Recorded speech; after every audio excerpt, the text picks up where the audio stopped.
E estamos começando mais um episódio do Vivendo no Ártico. Seja muito bem-vindo, seja muito bem-vinda. E hoje eu estou aqui com o meu sócio e co-host, Matheus Araújo. E aí, Matheus, o que vamos ter aqui hoje? Tiago, hoje o nosso convidado ele tem uma bagagem muito grande, então acho que a gente pode entrar sobre diversos assuntos, dentre eles, né, falar sobre inovação, varejo, experiência do cliente, liderança e, é claro, muito mais.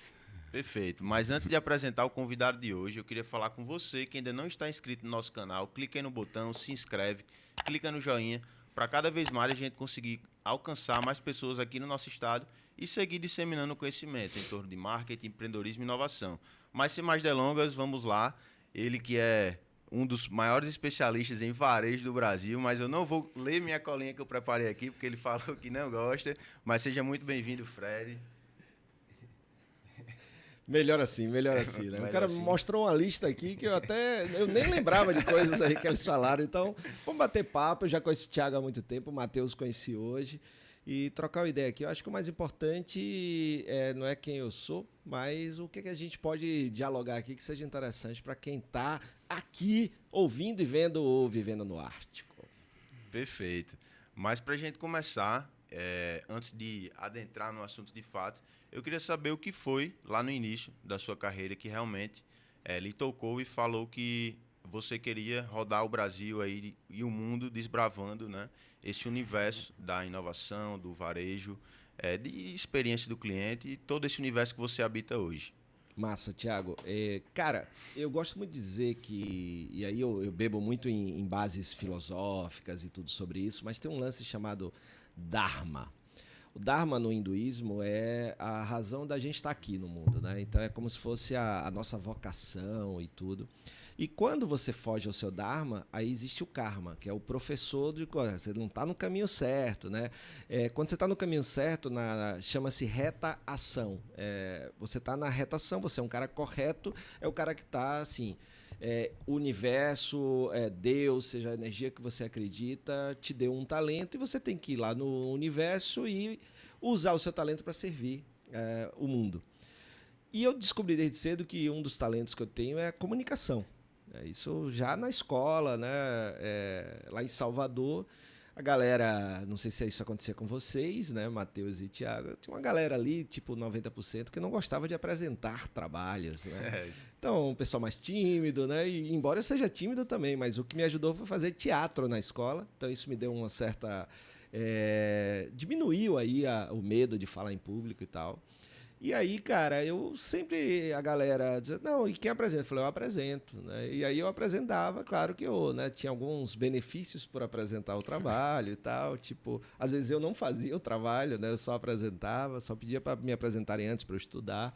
E aí eu fui, cara, todo o ensino médio, chegou na faculdade a mesma coisa, né? Eu acabei sendo, apresentava os trabalhos, fui orador da turma, e aí...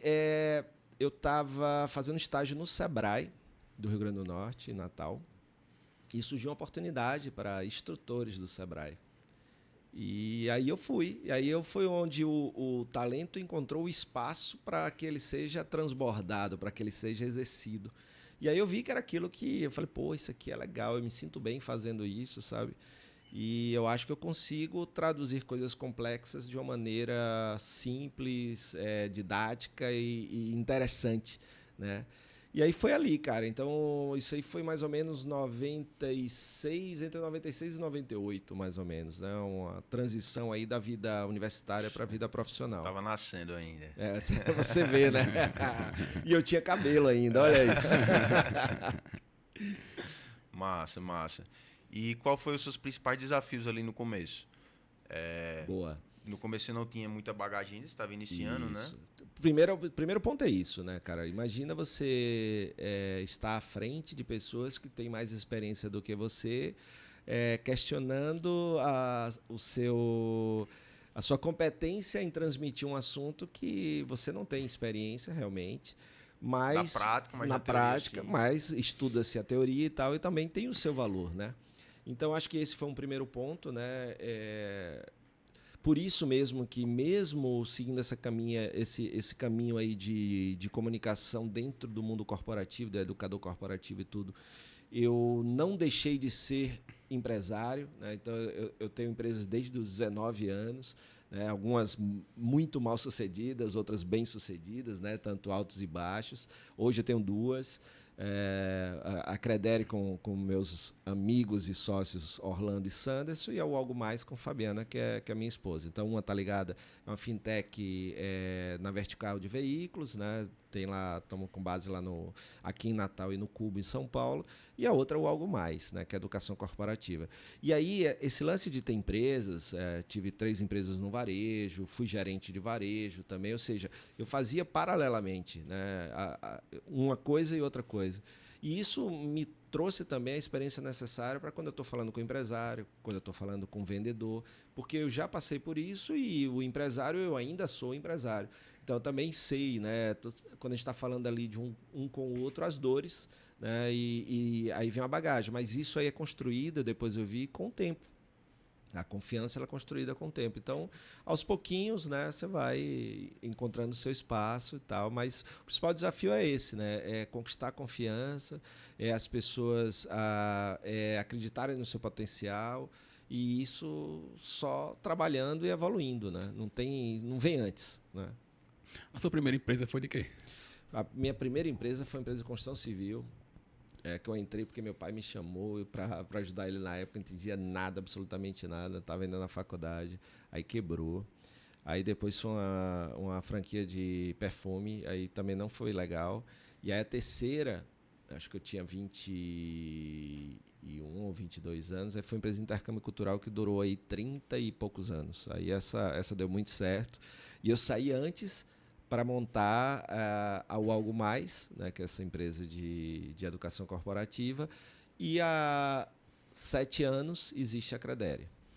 Mas antes de criar essa empresa de intercâmbio, você chegou a fazer um intercâmbio? Não. Porque eu fiz o intercâmbio e a experiência que eu acho que o intercâmbio traz pra gente é surreal. E quando você vende um intercâmbio, você não vende só uma viagem que a pessoa vai fazer, né? Você vende uma experiência. E dentro desses diferenciais que vocês buscavam, porque é um mercado muito competitivo. Sim. Para uma empresa que durou 30 anos, na pandemia, aqui em Natal, eu cotei em várias empresas quando eu fui. Uhum.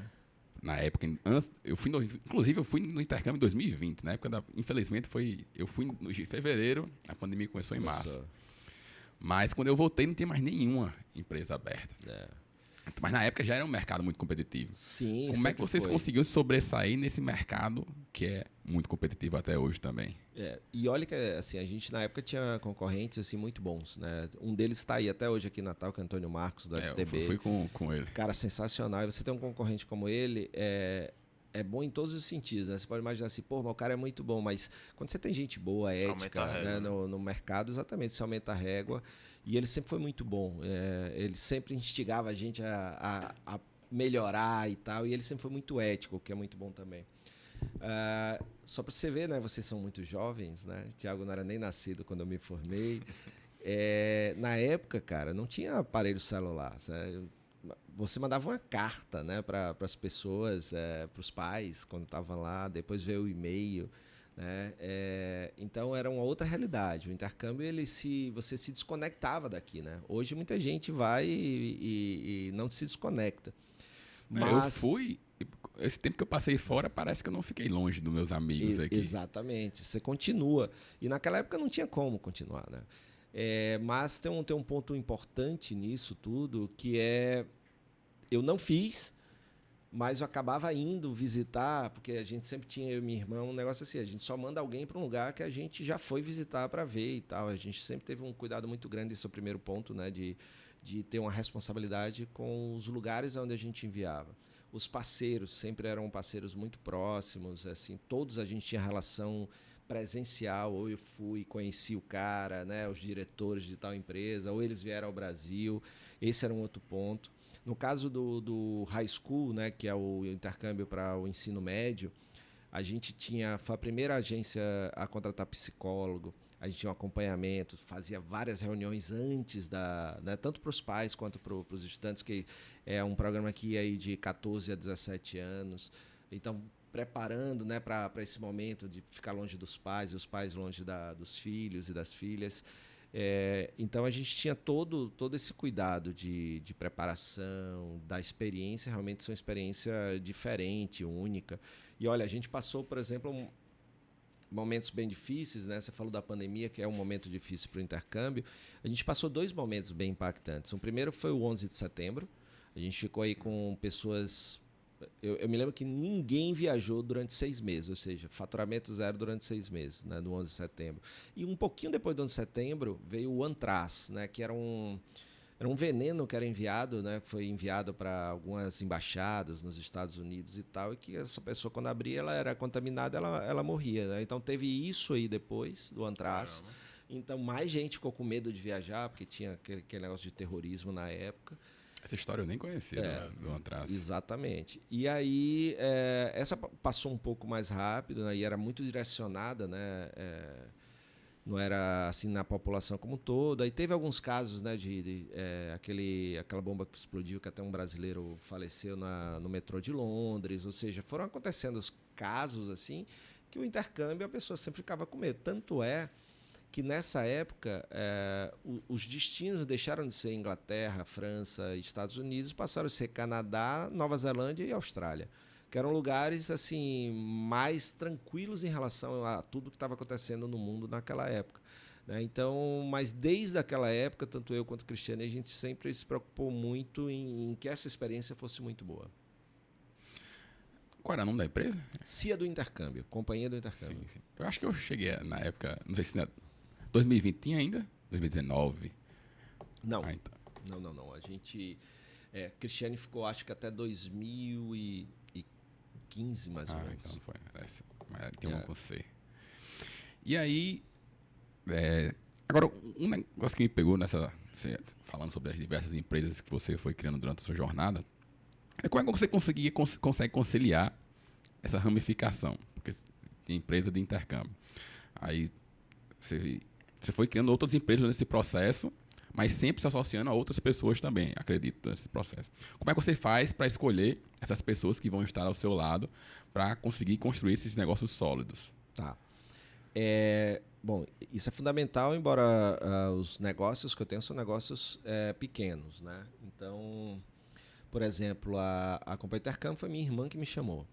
Ela era formada em turismo, é formada em turismo, viajou muito. Ela tinha feito intercâmbio bastante, Inglaterra, Espanha, Canadá, né? E era professora, né, de inglês. E eu sempre gostei de viajar, mas nunca tinha feito intercâmbio. Então foi ela. E a gente encontrou boas pessoas no meio do caminho. Uma dessas pessoas foi o Orlando, que depois foi trabalhar comigo em consultoria.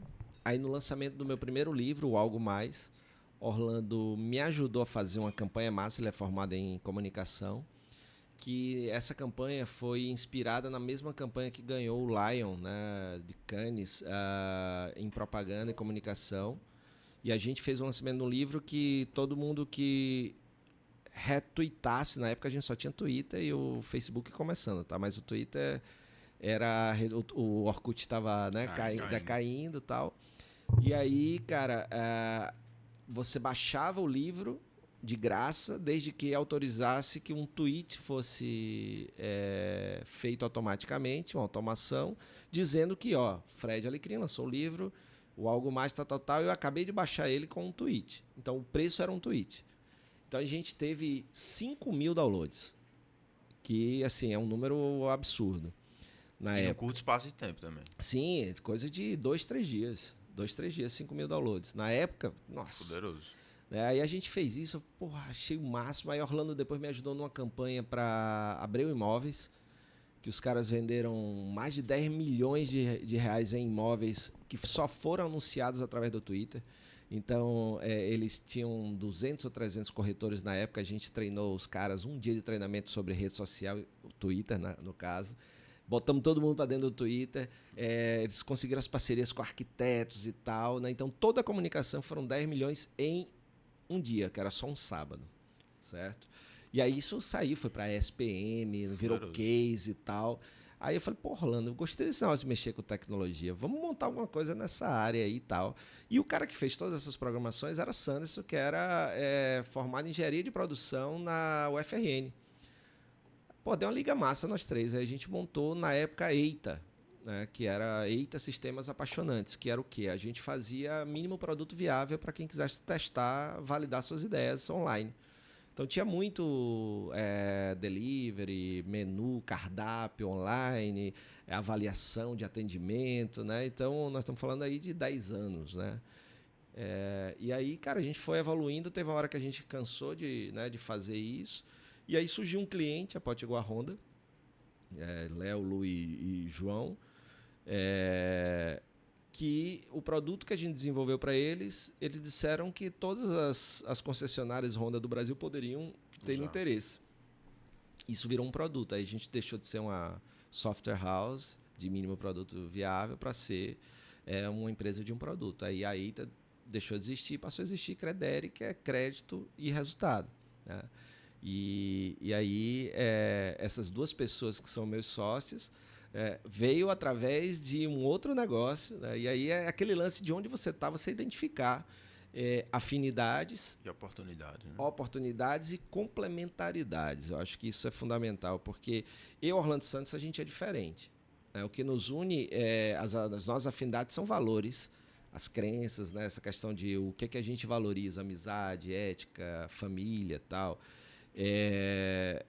Mas nós somos complementares, o que para um negócio, veja, as afinidades são importantes para a relação dos sócios e a complementaridade é fundamental para o sucesso do negócio, porque você tem 3 sócios que são bons em áreas diferentes, que se complementam, né? Se os 3 sócios fossem da mesma área, entendesse das mesmas coisas, a empresa ia ser enviesada e a gente ia precisar contratar muito mais gente para suprir aquilo que nós juntos não éramos, né?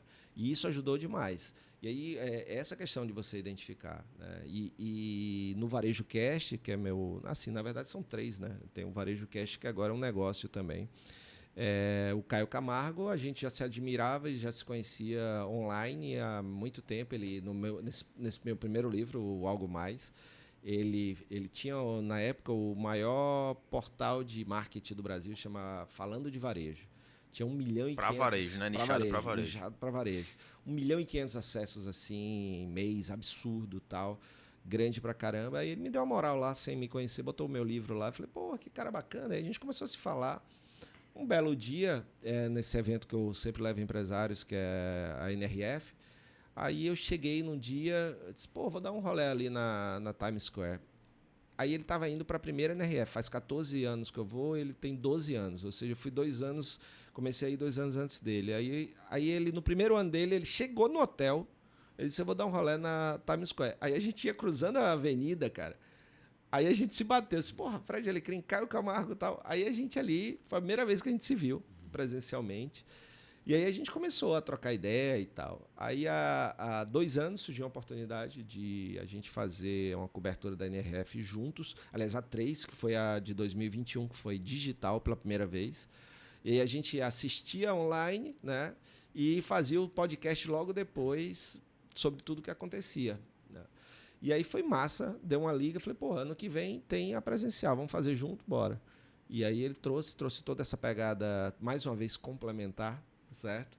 Então, que é fundamental, que a minha veia não é comercial, a dele é, por toda a jornada que ele tem. Então, puta base de relacionamento, rede de conexões e tudo, né? E ele chegou e já chegou trazendo movimento e patrocínio, né? E aí virou um negócio. Mas agora eu fiquei impressionado, viu? Porque eu comecei perguntando uma coisa, terminei perguntando outra, e ele fez, tá, e respondeu exatamente o que eu queria perguntar, viu? Exatamente. Geralmente a gente pergunta e nunca responde. Mas eu acho que tem muito disso, sabe, cara? Eu acho. Foi até a primeira, foi massa a tua pergunta, Matheus. Foi a primeira vez que eu parei para pensar sobre isso. Então, o que você ouviu, eu processei agora aqui. Essa questão de que afinidades e valores é para a relação das pessoas na sociedade e complementaridade é para o bem e o sucesso do negócio, né? Quando você busca tanto em funcionários como numa sociedade, né? Então, acho que é isso. E é aquele ponto. Você está sempre interessado nas pessoas, curioso, né, para poder identificar onde tem uma complementaridade, a base e a afinidade, e se isso pode gerar algum negócio ou não. Não necessariamente pode gerar ou vai gerar, né? Perfeito. E hoje você roda, né, o Brasil em eventos, palestras, mas você também tem um braço, né, na empresa de vocês, na Algo Mais, de algum tipo de implementação, de entrar em alguns negócios, de fato? Cara, eu tinha no início, eu fiz 10 anos de consultoria pela Ponto de Referência, que na época era uma das maiores empresas de consultoria do Brasil, carioca. O Edmundo Sayane, inclusive, é meu mentor do varejo, né? Ele que me levou para o varejo. A primeira vez que eu fui à NRF foi com ele. Então, assim, eu devo muito a ele. Pelo que ele abriu de portas, né? Por isso que as conexões são tão importantes na vida da gente. Agora, quando a gente pega assim, esse ponto de você avaliar se...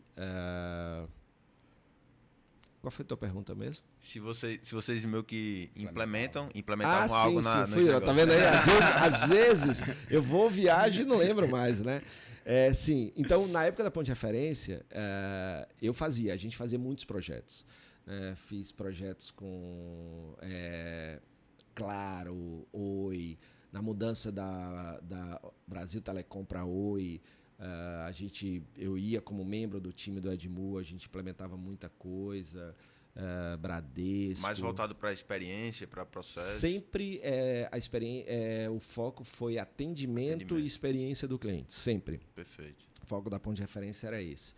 E aí, Samsung, tem um monte de cliente que eram clientes da Ponto de Referência e que eu acabei entrando no time do Edmu para ajudar e isso me ajudou também a aprender muito, a fazer minhas conexões e tal. Mas aí depois eu parei, me foquei muito mais em Algo Mais. Hoje ela tem 2 braços assim que são a base dela, que é a parte da educação corporativa, que ela é feita em treinamentos, né, workshops e palestras. Certo? Essas duas em coisas. Grupos, né? Treinamentos em grupos, tipo, a empresa contrata vocês para dar treinamento em company. Lá. Isso, treinamento em company, palestras em company ou aberta. Então, por exemplo, semana passada eu estava com a turma da Premier Pet, que é a maior empresa de alimentos para pets da América Latina. Que é da Pets, né, hoje, né? Não, a Premier Pet não. Não. Pets ele se fundiu com a Cobase, que é outra grande. A Pets é a indústria, a Pets é o varejo e a Premier Pet é a indústria. Entendi. E, então tem muitas empresas bacanas que confiaram no meu trabalho, que me contrataram e continuam me contratando. Do outro lado, tem o braço de expedições, que eu faço muito com o Caio Camargo. Essas expedições são expedições para fora do país, onde a gente vai para um evento levando empresários, depois a gente faz visita técnica a várias empresas. Então tem a NRF, que é a feira de varejo, tem a Nex, que é a feira de lojas de conveniência aqui em Las Vegas, tem a NADA, que é de concessionárias de veículo, também tem um projeto aqui com o Sebrae que a gente chama de Acelera Varejo, que é Rio Grande do Norte, tem o Piauí, tem a Bahia, que a gente faz 3 meses de mentoria, meetups, e aí 2 dias de visita ao varejo brasileiro, que normalmente Rio e São Paulo são os lugares onde a gente visita e executivos dessas empresas recebem a gente. Então, basicamente, tem esses 2 braços. Além disso, né, tem um terceiro ponto, que é o Varejo Cash com o Caio, e através do Varejo Cash a gente também tanto faz a comunicação de alguns eventos, né, a cobertura de alguns eventos, como também a gente faz palestra e mediação nesses eventos, como o Web Summit Rio de Janeiro. Então a gente já teve em 2 palcos, né, e o Web Summit Lisboa.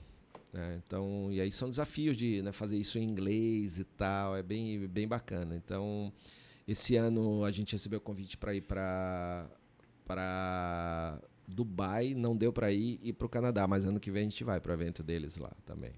Teve algum canto inusitado já que vocês foram nessas expedições? Ou são inusitado em que sentido, meu amigo? Você falou cantos mais tradicionais, né? Sim. Nova York, Las Cara, Vegas. eu tô indo em junho agora. Já foi lá pra Eu tô indo em junho agora Nepal, para China, pela primeira vez. Eu nunca fui. Então, vou para Shenzhen, Haikou, Macau e Hong Kong. Vou em junho e vou em outubro de novo, com a turma do Sebrae Mato Grosso. Então, assim, para mim é inusitado porque eu nunca fui, né? Eu nunca cruzei a fronteira do Ocidente para o Oriente, né? Então, vamos ver lá. Estou bem curioso porque a China hoje, em termos de varejo, tem muita coisa, tipo, você pega Shopee, você pega AliExpress, você pega a própria Temu, que está chegando no Brasil agora, né? Principalmente na moda digital, né? No e-commerce, eles são muito fortes.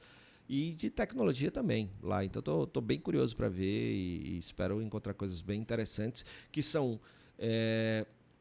principalmente ver um modelo mental diferente de varejo, né? Porque o da Europa eu conheço, é diferente do americano, e agora eu vou conhecer um terceiro modelo, né? Que é o chinês, né? Então assim, é inusitado porque eu ainda não conheço. Aí chegar lá, eu vou na volta, eu lhe digo, pô, Matheus, rapaz, tem umas coisas bem diferentes. Ou não, olha, eu vi muita tecnologia, mas é um varejo como qualquer varejo. Eu acho que não, mas vamos lá. E a gente recebeu aqui, acho que foi há 2 episódios, o JJ do Tudo no Alecrim.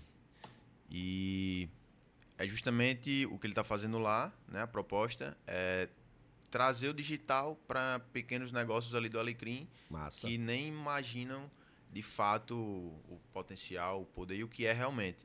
Então, assim, para você, para o seu entendimento, o que seria de fato, visando principalmente a experiência e a eficiência, né, do negócio, porque às vezes o negócio tem uma experiência ali com o cliente de forma física excelente. Sim. Mas quando chega o fluxo do digital, quando vai para o digital, a dinâmica é totalmente diferente. E acaba, às vezes, gerando quebrando um pouco da imagem que ele construiu ali por anos no físico, por não ter iniciado no digital de uma forma adequada. Boa. Então, o que é que se enxerga assim que deveria ser? Até porque a nossa audiência, a maioria deles, são pequenos empreendedores, pessoas que estão começando. Tem pessoas já também à frente, mas para trazer esse norte aí. Muito boa pergunta. Cara, eu, inclusive, segunda-feira estou indo lá para Bahia. Lá eu tenho um workshop chamado Líder Digital. Certo? Eu fiz 12 turmas do ano passado, esse ano vou fazer mais 12 turmas. Normalmente são 20 empresários, micro, pequenos, até empresas de pequeno porte. Qual é a grande questão do meu ponto de vista? Se você pega um funil e faz ele, ao invés de um funil simples, você faz um funil em Y, onde um lado do funil é o físico, o outro lado é o digital, você bota o que é que acontece, por exemplo, para você atrair uma pessoa para sua loja, certo? O que é que você precisa fazer? Você precisa fazer anúncio? Vamos esquecer que tem o digital, tá? Então, que tipo de anúncios as pessoas fazem? Caixa de som na calçada, onde você tem ali um locutor falando das promoções e tal, para atrair o passante, aquele que está ali. Mas eu posso fazer também um carro de som, eu posso fazer uma faixa, eu posso fazer rádio, eu posso fazer TV, isso vai dependendo do orçamento da verba que você tem, certo? E isso é para atrair as pessoas para a boca lá do funil. Outra forma que eu tenho de fazer a pessoa entrar na minha loja é a fachada e a vitrine, certo? É outra forma do cara, como diz meu amigo Edmu, o passante virar olhante e o olhante virar entrante, né? Ele entrar na loja. Beleza. Se a gente pula para o outro lado do funil e vai para o digital, o que atrai alguém para minha loja? Né? E vou falar do fluxo digital, não é nem direto do digital levando para a loja. Você tem um anúncio do mesmo jeito, que aí se convenciona chamar de tráfego pago, né? Ou impulsionado. Você tem um conteúdo orgânico. Você tem influenciadores trabalhando com indicação, recomendações. O seu blog com conteúdo, site, ou seja, também tem ali uma leva de coisas que você tem que analisar se você está fazendo, se está fazendo bem feito. Ver o que funciona, por mais que seja todo mundo, por exemplo, do Alecrim, nem todas as lojas do Alecrim vão funcionar com a mesma estratégia, com as mesmas ações, cada um vê o que funciona para você. E aí só tem uma coisa que eu aprendi, tanto para o físico quanto digital, você tem que testar. Ponto, né? Não é, vou fazer isso. Não, você vai testar e vai ver o que funciona para você e o que funciona hoje talvez não funcione amanhã. Então tem que estar preparado também para as mudanças. Daqui do digital, tudo isso que eu faço, eu posso fazer algo que leve direto para minha loja, certo? Para atrair até a loja. Então, esse digital funciona como uma vitrine, certo? Do mesmo jeito que a vitrina, a fachada ali para quem está passando, atrai um bom conteúdo, uma boa campanha bem feita, também é uma vitrine, porque vai chamar a pessoa de fluxo para a loja. Então, eu faço do online para o offline, do digital para o físico. Mas se eu quiser botar ele num fluxo dentro do digital, aí eu vou lá, faço essas ações, vejo o que funciona, aí levo ele para algum caminho. Ele vai para uma automação, ele vai direto para uma direct no Instagram, essa direct leva o cara para algum lugar, tipo um WhatsApp. Ou ele já vai direto para o WhatsApp. Lá no WhatsApp eu preciso ter um atendimento ágil, que é o segundo ponto, né? Então, primeiro é a estratégia, o segundo as ferramentas, a terceira é o atendimento. Na loja, depois que o cara está passando na fachada e entrou, eu tenho duas formas de atender o cara. Ter bons atendentes e vendedores competentes, que tenham interesse em pessoas, para vender o que o cliente quer, precisa e pode pagar. Ou eu tenho também um visual merchandise e uma arquitetura de loja que ajude o cara a se autoatender. Então, eu tenho autoatendimento e eu tenho um atendimento assistido. São duas maneiras de fazer o cara chegar até ao fundo do funil, que é o caixa. Que é comprar, certo? E aí depois vem as estratégias que, tanto eu caindo pelo digital como pelo físico, eu acredito que a estratégia pós é a mesma. O cara veio na minha loja, eu faço cadastro, eu posso disparar do meu cadastro online para o cara que foi na minha loja, desde que eu saiba que ele é um cliente que veio da loja e não do fluxo. Do outro lado, eu vou acompanhando também e eu preciso ter um atendimento. Mesmo que inicialmente seja via bots ou automação, uma das coisas que eu mais vejo é que a agilidade vende.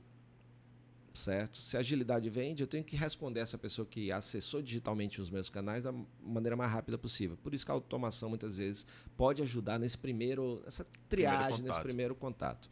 Mas tem que ter ali também uma pessoa, o que muitas lojas, muitas vezes, colocam uma pessoa que não é um vendedor, que não é um atendente, para fazer aquilo lá. E o cara... Então, por isso que algumas lojas colocam os vendedores para fazer. Né? Porque o cara ele conhece o produto, ele conhece a marca, ele conhece... Então, você botar alguém treinado porque o papel ali do cara é converter do mesmo jeito de um vendedor. E não tirar o pedido. Converter do mesmo jeito. Identificar oportunidades e tal. Fazer ali aquele diagnóstico do que o cliente quer, precisa e pode pagar.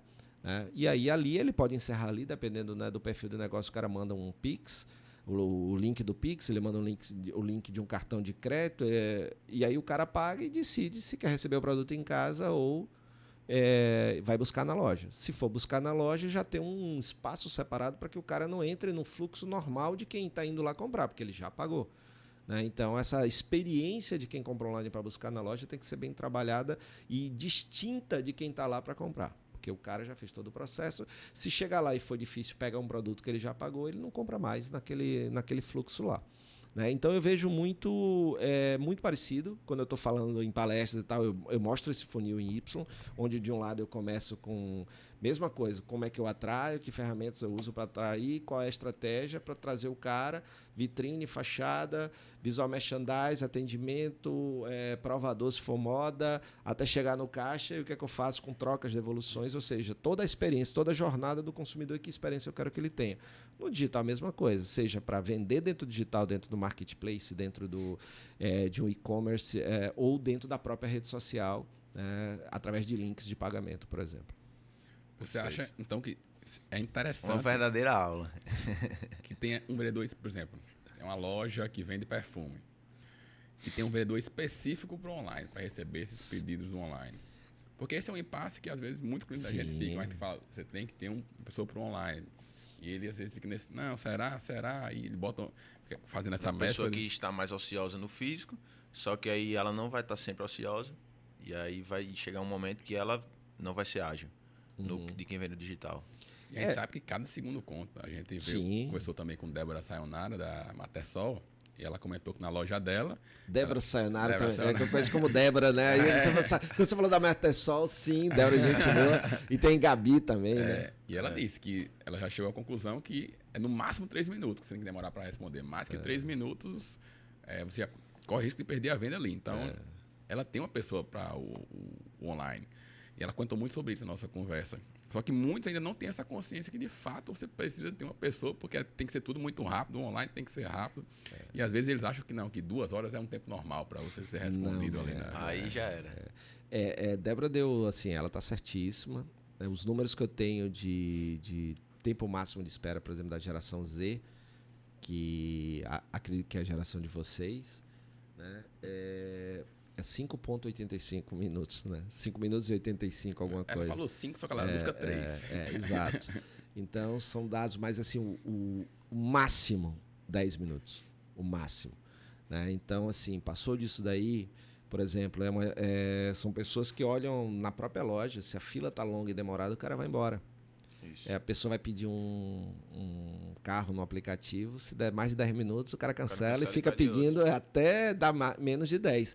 Então, então, isso são estudos que mostram, né? E aí você fala uma palavra importante, Matheus, que é consciência. Muitas vezes a gente fala muito do digital e, por exemplo, no Líder Digital eu passo metade da carga horária falando de mentalidade, consciência e evolução de consciência. Porque aqui no Brasil, a gente tem um jeito de fazer que a gente bota as coisas antes do tempo. Tipo, eu falo de inclusão digital sem falar antes de educação digital. Então, eu acredito que primeiro a gente tinha que educar para depois incluir. Porque aí o cara chega lá consciente do potencial, das ferramentas. O cara diz assim, Fred, que ferramenta eu uso para isso? Eu falei, para que você quer usar essa ferramenta? Qual é o seu objetivo? Porque às vezes o cara não precisa de ferramenta, ou ele não precisa daquela ferramenta, né? Então, primeiro tem que vir a consciência. E as pessoas estão indo muito por causa da pressa, buscando fórmulas que não existem, repetindo o que os outros estão fazendo, criando aí uma sensação de mesmice absurda, todo mundo fazendo a mesma coisa, ajudando o cliente a decidir pelo preço, porque na hora que está tudo igual, o cliente só quer saber disso. E aí é fundamental que haja, e por isso que eu não gosto de dizer o que as pessoas têm que fazer. Eu gosto de trazer quais são os cenários e trazer o meu ponto de vista. Se fizer sentido, no meu ponto de vista, o canal online é um canal de vendas. A não ser que seja um saque. Serviço de atendimento ao cliente para pós-venda, para tirar dúvidas, principalmente usado em serviços e tal. Você tem que botar ali um atendente experiente, que também vai vender aquela opção. Olha como essa empresa é massa. Eu precisei, tinha um cara lá competente que me ajudou. Não deixa de ser uma venda, né? Tipo assim, eu estou vendendo a minha empresa como, você comprou e não vai se arrepender, porque a gente tem venda e pós-venda aqui. Mas se é uma empresa do varejo, de comércio, e você abrir o canal, eu colocaria um vendedor. Muito bom, inclusive, né? Que soubesse usar, e aí as novas habilidades da nova era, que soubesse usar o digital muito bem. Porque lembra que eu falei lá uma das maneiras de atrair o cara para dentro da loja? O locutor, que o supermercado usa muito, né? E se você vai ali no Alecrim, eu estava em Ilhéus recentemente, fui lá no comércio de Ilhéus, aí tem muita loja que usa aquela caixa de som. O que é aquele cara? Se a gente parar para pensar, é o mesmo cara que hoje é vendedor e está no TikTok gravando alguma coisa de dentro da loja. Só que ele é o locutor, entre aspas, só que agora tem o nome de influenciador, TikToker ou qualquer outra coisa. Mas o que ele está tentando é influenciar alguém a vir comprar com ele na loja que ele trabalha. E o outro está tentando influenciar alguém que já está na calçada ou ali dentro da loja a comprar algo que alguém diz, fala sobre isso, porque isso aqui está em promoção, tal. Então, assim, são coisas muito parecidas. O vendedor precisa entender do produto, o vendedor precisa entender de tecnologia, porque senão tudo vai sobrar para uma agência fazer, mas tem aquele negócio do momento. Né?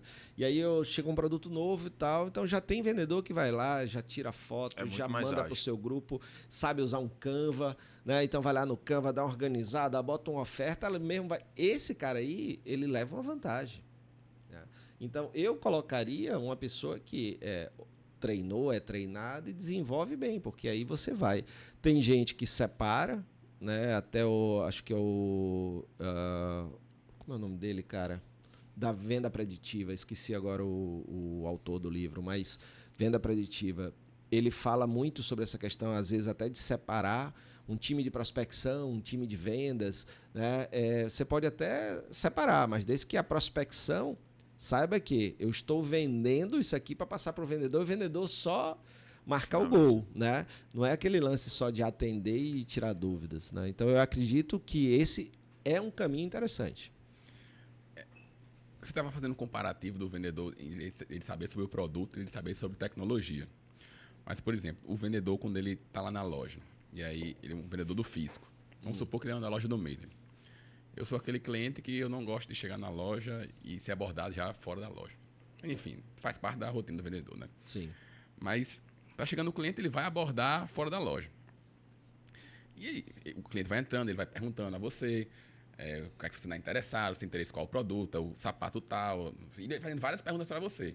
Só que quando você chega através do WhatsApp, o cliente pergunta, tem sapato tal? Não. O mesmo vendedor, abordagem diferente, no físico e no digital. Isso é culpa dele por não se esforçar no online ou do empresário por não capacitar ou não contratar uma pessoa?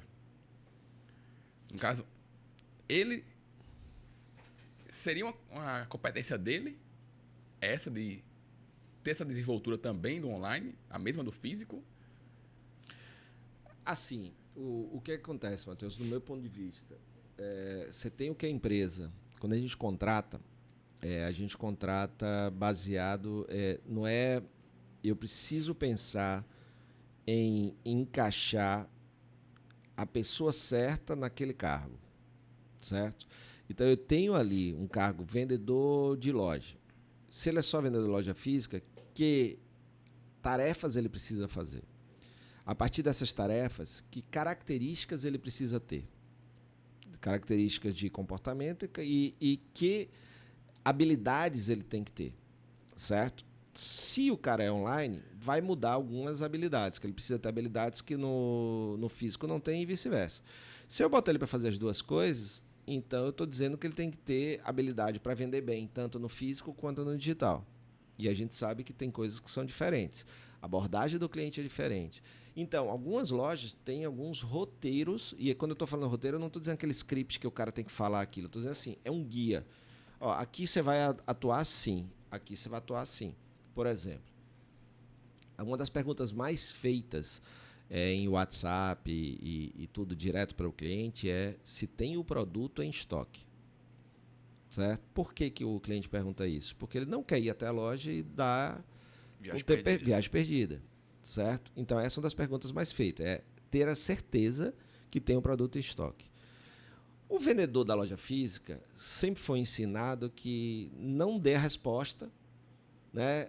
Traga o cliente até a loja, porque se ele não vier na loja, ele vai comprar outro lugar, você não vai vender. Ele pode olhar para outro produto. Ele pode olhar para outro produto. Aqui você vai poder fazer um adicional de vendas, oferecer outro produto. Mas esse é um outro pensamento. Está comprovado que quando o cara, dados da NRF esse ano, que os clientes que compram online para ir buscar na loja, compram pelo menos um produto a mais nessa ida à loja, desde que, claro, você tem um atendimento preparado para isso e direcionado para isso. Então, você não deixa de vender.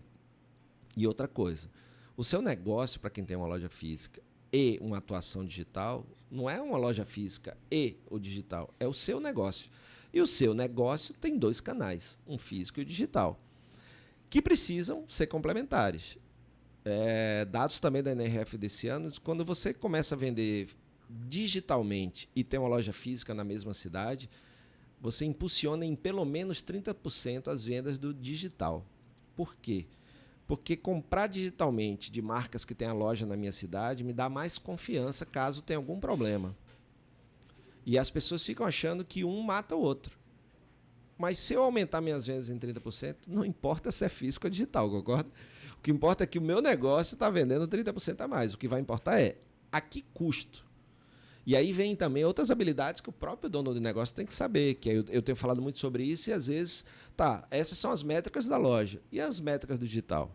LTV, CAC, click-through rate, ou seja, são indicadores que às vezes o cara nem conhece, porque é uma nova linguagem, e que ele precisa saber, está custando quanto trazer um cliente até aqui? Esse cliente, qual é o ticket médio? Lá vai um indicador antigo. Ele deixa quanto? Por quanto tempo? Está compensando? Está alto esse custo de atração? né? O cara tá vindo aqui só comprar isso e não volta mais. E não volta mais, né? Então, assim, isso daí faz também com que haja novas habilidades e novas necessidades de análise de dados por parte do empreendedor também, né? A gente estava falando muito do vendedor. Então, isso é muito de uma orientação de como eu vou atuar no online e no offline, mas não vê-los como concorrentes, vê-los como seu negócio. E eu lembro que você é um grande acompanhador, talvez até apaixonado, não sei, pelo mundo da Disney, né? Eu posso estar errado, mas eu acredito eu gosto que sim. muito. Você tem até o amigo eu lembro se era amigo do diretor. Isso, de um ex-executivo, exatamente. Ex-executivo. E aí, quando a gente pensa assim na experiência do cliente, né? A gente pensa logo na forma de encantar, né? Da Disney. Tem até o livro deles, né? O jeito Disney de encantar, algo do tipo. Sim. E o que seria pontos principais, eu sei que não tem uma receita de bolo, para realmente você criar ali uma base de fãs, né? E não uma base só de clientes, de pessoas que compram no seu negócio.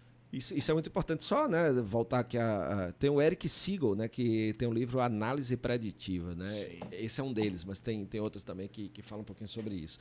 Bom, falando da Disney, cara, a Disney tem 10 anos que eu faço expedição para lá, para os bastidores da Disney, levando empresários aí do Brasil todo. É um modelo de negócio bem sucedido, mas, mais uma vez, né, não tem fórmula mágica, porque a Universal, que também é super bem sucedido, tem um outro foco, né, que não é tanto na experiência do cliente, na magia como a Disney, e é tão bem sucedida quanto, né? Quando você diz que vai para a Universal, você não diz vou para a Universal, você vai normalmente por causa de alguma atração, né? O Harry Potter, o Homem-Aranha, a montanha-russa do Hulk. Enquanto que a Disney, durante muito tempo, você ia para Disney, porque é a magia, o Magic Kingdom e tem tal. Tem até parques que não tem tantos brinquedos. Não né? tem. E aí, é claro que buscando evoluir com os seus clientes, a Disney deu espaço também de começar a melhorar suas atrações. Então, você tem um Tron no Magic Kingdom, que fazia tempo que não tinha uma atração nova. Né? Tem um, para mim, que assim, é surreal. Esse cara é uma que é o Guardiões da Galáxia lá no Epcot, que era um parque também que não tinha muita atração. Então, eles começaram a investir nisso também para essa turma que vai na Universal também ir lá. Embora o público da Disney é um público muito mais mais infantil, né? Muitas vezes, e aí para atrair esse público a partir aí do 17 anos, sei lá, 16 anos para cima, eles começaram a investir. E o grande lance da Disney, Thiago, é o mesmo da Apple, Whole Foods, é atenção ao detalhe, Ritz-Carlton, os caras olham o detalhe, sabe? Então, desde o parque tá limpo, então a cada 32 passos tem uma lixeira, né? Para que a pessoa mesmo bote o lixo na lixeira. As lixeiras do Magic Kingdom, ninguém vê o que tem dentro e ela é sugada, né, por baixo para não ter ninguém saindo com saco de lixo enquanto está todo mundo ali. São os cheiros,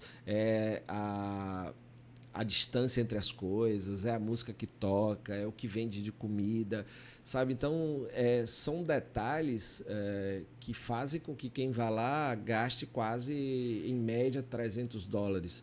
Se você está falando aí de 40 mil pessoas por dia em cada parque, cada um gastando, em média, $300 é uma grana, né? Porque os caras sabem fazer isso. Você sai de uma atração, você entra onde? Você cai onde? Numa loja daquela atração. Então, ele pega você na hora da empolgação.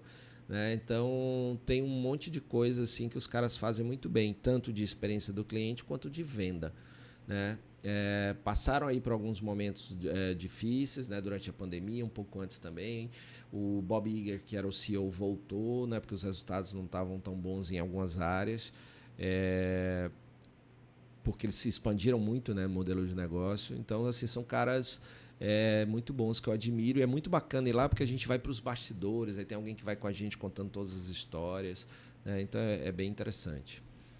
Vou pela primeira vez em dezembro. É mesmo? Não sei se eu vou ter uma boa experiência, que é na época, no Natal, eu vou no Natal. Cara, é bem cheio nessa época. Eu vou no Natal. As filhinhas aí básicas, né? 2 horas de Mas fila, assim, né? como a experiência dele, tudo é alinhamento de expectativa. Exatamente, é isso aí. Você vai sem esperar muito, aí que você sai feliz de lá. Mas é interessante, porque até fila, né? Tem um aviso dizendo que você... Qual é o tempo, né, que espera. Eles botam sempre um pouquinho a mais, que aí você ia ser 2 horas, foi só 1h30, que era 1h30, né? Eles botaram 2 horas lá e tal. Então é a sensação de que você ganhou tempo ali, né? Mas ficar 1h30 numa fila não é nada fácil. Ainda mais, agora é o bom desse seu período aí que não tem tanto calor assim, né? Que aí também quando você vai em agosto, julho, pô, aí você pega aquele solzinho básico e lá é úmido pra caramba, né? Então, mas você vai gostar, é legal a experiência. Agora, falando de experiência, né? Quais são os principais erros que as empresas cometem quando estão nesse processo de melhoria da experiência do cliente, quando elas estão nessa sede de tentar melhorar? Tá. Ainda tem água aí? Tem água aqui, tem água. É uma decepção que tem água. Eu esperava uma cervejinha, um vinhozinho, mas... Aí falhou, gente. É um absurdo um negócio desse. A gente já pediu pra equipe aqui viabilizar, mas vai trabalhar nisso. Então, o que acontece? Primeiro, cara, é começar pelo propósito, né? O que é que você espera? Qual a intenção dessa experiência? Eu acho que falta muitas vezes a definição muito clara do que se... Tá, a gente quer evoluir, a gente quer melhorar, mas a gente quer que a nossa experiência gere o quê? Porque se a gente for parar para pensar, a experiência tem um monte de conceito. Para mim, o que eu mais gosto é o que o Danny Meyer fala no seu livro Servindo à Mesa. Ele é o fundador do Shake Shack, de um monte de restaurante de luxo em Nova York. Vale a pena ir no Shake Shack? O Shake Shack é uma experiência legal. Eu prefiro o Five Guys, que você vai conhecer lá também. Eu fui no Five Guys, só que na Europa. Eu prefiro o Five Guys. Você vai gostar do Shake Shack. Mas, assim, cara, lá tudo vale a pena experimentar. Tudo vale a pena experimentar. Então, o que acontece? O cara, ele diz que negócios são como nossas vidas. Tudo é sobre como você faz as pessoas se sentirem. É simples, mas é difícil pra caramba. Então, ele resume a experiência como o que as pessoas sentem toda vez que entram em contato com você. Certo? Porque produto está cada vez mais parecido, tecnologia está cada vez mais acessível, então o grande lance não é o produto, mas o que esse produto faz você se sentir, né? Como ele. Não é o atendimento, mas como esse atendimento faz você se sentir. E aí, eu gosto muito disso. Então, você tem que começar, né? Assim, não é você tem, mas eu gosto de começar sempre pensando no propósito. Então, a minha intenção com a mudança ou a melhoria da minha experiência é essa. Eu quero que em cada contato do cliente comigo, ele tenha essa reação. Se for boa, vai ser assim. Se for esperado, vai ser assim. Se for abaixo do esperado, vai ser assim que ele vai se sentir. Beleza. O que é que a gente oferece para o cara ter o wow, como a Disney fala? Se tiver isso. Por exemplo, você entra no Starbucks. Lá a jornada dele está muito clara. Quando o cara entrar, ele vai sentir o quê? Que cheiro? Cheiro de café. A música. Como é que tem que estar a música? Alguém tem que acenar para o cara para dizer seja bem-vindo ao nosso café. Então, você mapeia tudo. E aí você define, para o cara se sentir assim, qual é a jornada que ele tem que ter. Certo? Então, aí você faz o design da jornada, você desenha a jornada, e aí depois você vê as pessoas que vão entregar isso, treina essas pessoas e cria indicadores e acompanha. Né? Então, muitas vezes está faltando alguma coisa disso, ou falta de clareza na experiência, ou no que se quer dela, ou as pessoas certas para entregar aquele tipo de experiência que você quer, ou as ferramentas, ou a falta de indicadores e acompanhamento, por exemplo. E o que você... principalmente agora, acho que vai ter essa resposta melhor, né? Depois de visitar ali o Oriente. Mas o que você imagina, né? Da base que você tem hoje, para os próximos 5 anos aí de inovação, né? Visando muitas coisas que estão surgindo, mas que fica com o pé ali. Se realmente vai surgir, de fato, porque está chegando aí o metaverso de verdade agora, né? Com aqueles óculos de realidade virtual. O que isso vai impactar de fato, principalmente no comportamento de consumo, né, das pessoas. Bacana. Eu acho que tem 2 caminhos aí. Eu gosto sempre de falar de tendências vendo hábitos. Se a gente pega, por exemplo, aquele estudo do Gartner, né, do Instituto Gartner, que fala do ciclo do hype, né, que para tudo acontecer e ter o seu hype, ou seja, ter o seu momento de auge. Né? Auge, boa. Estava procurando essa palavra, de auge. existe um gatilho. Esse gatilho pode ser tecnológico ou não, né? Então, por exemplo, a pandemia foi um gatilho que, a partir da pandemia, por causa dos negócios fechados, a gente teve aí o auge de delivery, de atendimento online e de vendas digitais, certo? Isso. Então, segundo o Gartner, você atinge lá o auge, que é o pico. Quando essa tecnologia ou essa ação ou essa estratégia, aquele gatilho já não é mais, por exemplo, a pandemia acabou. Ou que acontece por um fator de efeito de cauda, né, que chamam. Sim. Aí o que acontece é que aqueles resultados tendem a cair e encontrar um platô.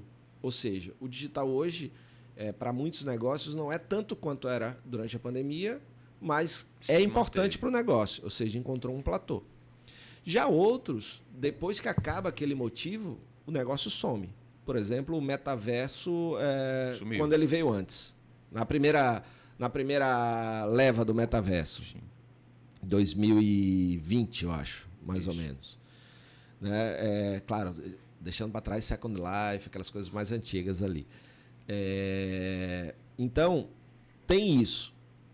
Olhando a partir desses gatilhos, olhando a partir dos hábitos do consumidor, eu tenho visto que as gerações elas estão meio divididas, né? Porque, por um lado, se a gente pegar a geração Y e Z, né? Os millennials e o Z, os millennials eles adotaram muito a leitura de e-books, as livrarias pararam de vender livros. Já a geração Z voltou a ler livros físicos. Né? Então, volta a crescer a venda de livro físico. A geração Y, um consumo maior de álcool, a geração Z, um consumo menor de álcool. Então, está se vendendo mais cerveja sem álcool, bebidas com café. Então, assim, eu vejo um negócio meio high and low, né? Então, indo e voltando. Vai e volta, né? Vai e volta. A série Dark diz que não existe presente, passado e futuro. Está tudo, né, misturado. Então, é um pouco disso, né? Às vezes não é que isso morreu. Livraria não morreu, cinema não morreu, TV não morreu, rádio não morreu, né? Todas as tecnologias que foram nascendo, outras depois, e elas estão aí, né? Até o vinil, né? O disco em vinil, que vocês não sabem nem o que danado é isso, depois se pesquisa o disco em vinil. Na casa da minha avó. Na casa da minha avó. Então, o disco em vinil, pô, os caras... Tem um amigo meu que estava aqui em Natal, achou um disco do Iron Maiden e tal, R$200 o disco do Iron Maiden, o vinil do Iron Maiden, ou seja... dá muito dinheiro? Não dá, mas tem ali o platô dele, encontrou ali a área dele. Então, assim, tem isso. E tem esses comportamentos das pessoas que a gente precisa olhar sempre os dois lados, né? O gatilho e como as pessoas se comportam em relação a isso. Por que eu estou falando isso? Porque a gente tem, de um lado, essa busca pelo digital, e isso, em alguns casos, está se vindo como fuga, certo? Então, assim, eu me isolo atrás de um óculos ou numa rede social. E uma tela. Qualquer tela possível.